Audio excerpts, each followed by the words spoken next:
Olá, tudo bem? Espero que todos estejam bem. Vamos para mais um dia de palavra, mais um dia de devocional. Vamos lá? Abra a tua Bíblia em 2 Reis, capítulo 10. A gente vai estar lendo aqui a partir do versículo 1. Mas primeiro vamos estar aqui convidando Deus, Jesus e o Espírito Santo para estar aqui conosco. Pai, em nome de Jesus, Senhor, eu quero te agradecer por mais um dia, que seja mais um dia na tua presença, Paizinho. Paizinho, eu quero convidar, Pai, o Senhor Jesus e o Espírito Santo para juntos darmos continuidade de devocionais. Devocionais esses que têm falado aos nossos corações, têm nos mostrado o caminho que devemos andar, o que devemos fazer, o que não devemos fazer. Pai, pelo poder do nome de Jesus, eu peço a presença do Espírito Santo aqui para nos dar maior entendimento da Tua palavra, Senhor. E assim a gente vir colocá-la em prática em nossas vidas, Pai. Paizinho, pelo poder do nome de Jesus, Senhor, eu agradeço. Amém. Gente, para quem não me conhece, eu sou a missionária Roberta Lima, levantada e escolhida por Deus para estar auxiliando você aqui no seu processo de cura e libertação com o Senhor, na direção para você seguir na direção dos seus propósitos através da leitura da palavra. Tá bom? Abra a tua Bíblia em 2 Reis, capítulo 10, versículo 1, que fala assim: Na cidade de Samaria moravam 70 filhos do rei Acabe. Jeú escreveu uma carta e os mandou às autoridades da cidade, aos líderes e às pessoas que tomavam conta dos filhos de Acabe. A carta dizia assim: Vocês estão encarregados de tomar conta dos filhos do rei e têm carros de guerra, cavalos, armas e cidades cercadas de muralhas. Portanto, assim que receber essa carta, escolha o melhor e o mais capaz dos filhos do rei e ponha no trono do pai, e lutem para defendê-lo. As autoridades de Samaria ficaram apavoradas e disseram: Como podemos ir contra Jeú, se nem o rei Jorão, nem o rei Acarias conseguiram fazer isso? Somente até aqui. E Deus quer que a gente entenda disso aqui.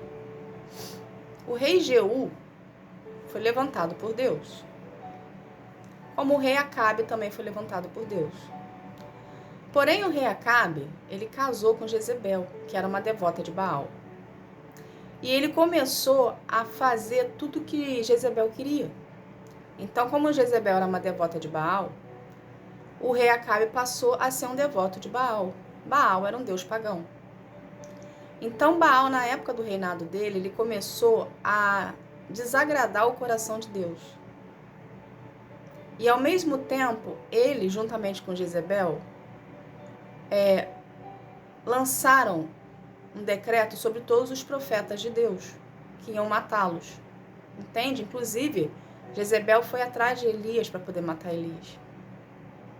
Então, por conta disso, Deus se irou e falou para Acabe que toda a descendência dele ia ser aniquilada, juntamente com ele e com a sua esposa, que era Jezebel na época.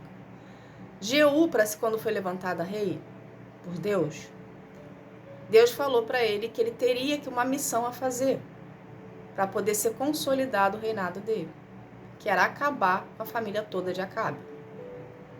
Entende? Então, aqui nessa parte do capítulo 10 de 2 Reis, os oficiais que tomavam conta dos filhos, dos descendentes de Acabe, sabiam que não podia ir contra Acabe.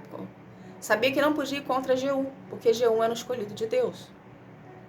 Entende? E Jeú estava ali determinado a cumprir o que Deus tinha pedido para ele.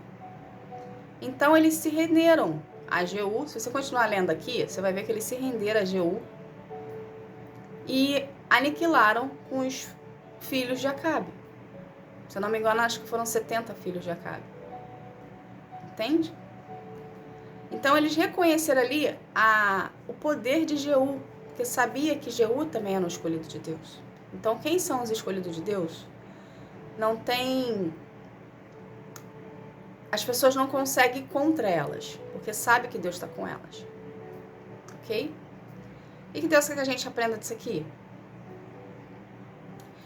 Primeiro, nada passa desapercebido aos olhos do Senhor. Ok? Nada passa. Deus é onisciente e onipresente. O que isso quer dizer? Que ele está em todos os lugares ao mesmo tempo e ele tem consciência do que você está pensando, ou seja, ele sabe o que você está pensando antes de você pensar, antes de você ter uma atitude. Então, aqui nessa parte da história, Deus quer chamar a nossa atenção mais para o lado de Acabe, juntamente com Jeú. Aqui Jeú estava cumprindo a função dele, que era exterminar os descendentes de Acabe. Então ele estava sendo obediente à palavra do Senhor. Porém, Acabe não foi e teve as suas consequências até depois do seu falecimento. Então, se a gente parar para pegar aqui, para prestar atenção nessa situação aqui dessa história, a gente vai ver que a gente teve 2 governos, ok? De 2 pessoas diferentes, mas tinha algo em comum. Eles eram escolhidos de Deus. Então, quando você decide obedecer a Deus, você é escolhido por Ele, decide obedecer ao Senhor, você vai viver os propósitos de Deus para sua vida. Mas quando você decide desobedecer, Deus vai te exortar e no meio do caminho Ele vai te paralisar e a tua desobediência vai atingir gerações, que foi o que aconteceu aqui com os filhos de Acabe. Jeú estava ali para aniquilar os descendentes de Acabe, ok? Conforme Deus havia pedido. Quando um escolhido de Deus não anda na linha, ou seja, não anda de acordo com a vontade de Deus, ele exorta aquele escolhido, ok? E ele também pode vir a tirar o que foi lhe confiado. Se você parar para prestar atenção em tudo que já foi estudado, você vai ver que todos os escolhidos por Deus, todos os reis que foram escolhidos por Deus, que em algum momento eles se desviaram e pecaram, sendo adoração em outros deuses ou sendo através de outras coisas, eles se afastaram dos caminhos do Senhor. Se você parar para prestar atenção quando você for ler a palavra, você vai ver que Deus foi lá e cobrou deles a desobediência. Entende? Então, quando Deus te escolhe, não quer dizer que você tenha privilégios. Quer dizer que você tenha mais responsabilidade. Quer dizer que você precisa andar mais na linha. Quer dizer que você é exemplo perante a todas as pessoas que te cercam. Porque você é um escolhido de Deus. Então, tire a falsa sensação de quando você é escolhido por Deus para algo, para um destino específico, para um propósito específico. Tire da sua mente, do seu coração, que nada vai te atingir e que você agora pode tudo. Pelo contrário, se você é um escolhido de Deus, você tende a ser exemplo. Você tem que andar na linha com o Senhor. Você é mais cobrado por Ele, justamente porque você é um escolhido. Entende? Então não queira ter a mão de Deus pesando sobre a sua vida, mediante algum erro que você venha ter cometido.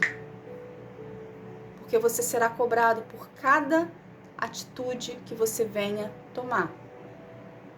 Você será cobrado por cada atitude que você venha tomar, como você também será beneficiado por cada acerto que você decidiu ter, ou que você obedeceu ao Senhor.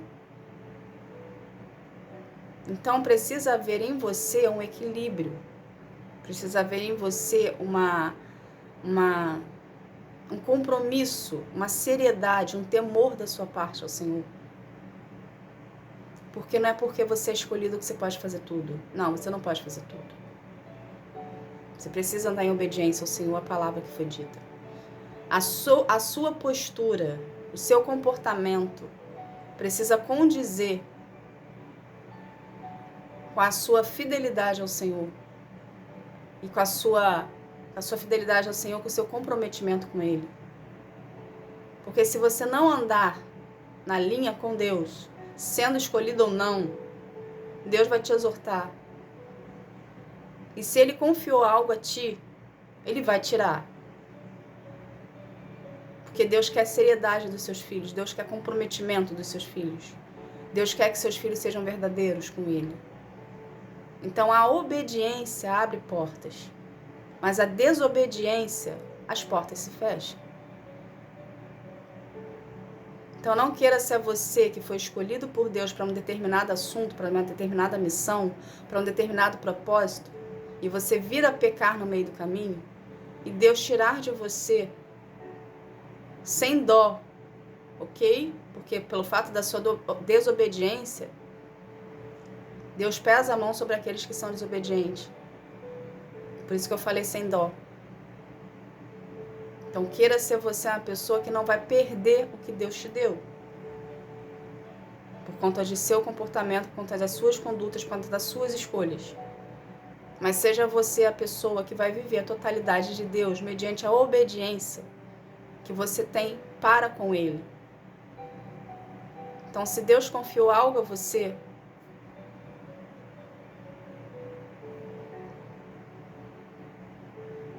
segure o que Deus confiou a você. Agradeça o que Deus confiou a você. Ande em obediência com o Senhor, para não vir a perder o que Deus confiou a você. A história aqui, a gente está em Jeú, mas estamos falando de Acabe. A história aqui, Deus confiou a Acabe um reinado. Acabe reinou, porém, ele serviu a Baal. Deus deixou ele no governo durante o período dele? Deixou, juntamente com Jezebel. Mas Acabe teve o seu destino trágico, juntamente com a esposa dele. Deus foi lá e cumpriu com a palavra dele. Então Deus, quando Deus lança a palavra, a gente tem por tendência, nós seres humanos, a achar que quando Deus dá a palavra sobre a nossa vida, a gente acha que somente palavras boas que Ele cumpre. Uma promessa, um milagre. Mas Deus, quando lança a palavra, seja boa ou ruim, Ele cumpre a palavra. Então não queira você ter a mão de Deus pesando sobre a sua vida, mediante alguma desobediência que você teve para com Ele, achando que você era inatingível pelo fato de ser escolhido por Deus. Porque não é assim que funciona. Não comprometa a sua descendência pela sua desobediência de hoje, mas tenha temor ao Senhor e ande na linha com Ele, sendo obediente, verdadeiro, honesto e uma pessoa íntegra, porque isso é o mínimo que Deus espera de cada um de nós. Que a gente ande na verdade com Ele. Na verdade com Ele e na verdade com as pessoas à nossa volta de um modo geral. Porque não adianta nada você ser honesto com Deus, ser verdadeiro com Deus e errar e pecar com os que estão à sua volta. Porque Deus, Ele vê tudo, Ele vê um conjunto. Ele vê você com Ele e Ele vê você com os outros. É igual os reinados aqui. Por mais que os reis fossem devotos a Deus, eles tinham também ser coerentes com o povo. Porque Deus vê num todo. Entende? Ele não faz acepção de pessoas e nem distinção. Então você precisa andar no equilíbrio com o Senhor. Ser obediente ao Senhor. E não achar que você consegue enganar a Ele. Porque não tem ninguém olhando, não tem ninguém vendo. Não tem como a pessoa saber. Porque Deus vê tudo, Deus está presente em todos os lugares. Então não queira achar que pelo fato de ser um escolhido de Deus, que você pode fazer algo na surdina que Deus não vai saber, porque Ele vai saber. E você pode vir a perder tudo o que Deus confiou na sua vida por alguma situação que você venha ter passado, que venha ter desagradado o coração de Deus. Então não desagrade a Deus, mas seja uma pessoa íntegra, aonde você estiver, para Deus continuar abençoando a sua vida e abrindo as portas para ti. Tá bom? Essa foi a palavra de hoje. Vamos estar aqui fazendo uma oração para a gente estar encerrando esse momento. Vamos lá? Pai, em nome de Jesus, Senhor, eu quero te agradecer, Senhor, por essa palavra, Paizinho. Obrigada, Senhor. Obrigada, Pai, por ser quem és na nossa vida e por nos mostrar que nunca estamos sozinhos, mas que sempre estamos com a sua presença ao nosso lado, porque o Senhor sempre está em todos os lugares ao mesmo tempo. Pai, ensina a gente a ter um coração mais disciplinado, mais obediente a Ti. Ensina a gente a procurar a Ti em espírito e em verdade, a depender mais de Ti e a andar na verdade, conforme o Senhor pede para todos nós. Pai, pelo poder do nome de Jesus, Senhor, eu quero consagrar cada vida aqui a Ti, que cada vida venha ter um real encontro contigo. Venha ter um real encontro contigo, enquanto que sara, transforma, que cura, que liberta. Que cada vida, Senhor, venha ser um contigo em espírito e em verdade, Senhor. Paizinho, pelo poder do nome de Jesus, Senhor, eu agradeço. Amém. Gente, obrigada. Que Deus abençoe sua vida. Que você venha ter um dia, uma tarde, uma noite espetacular na presença do Senhor. Tá bom? Fica na paz. Tchau, tchau.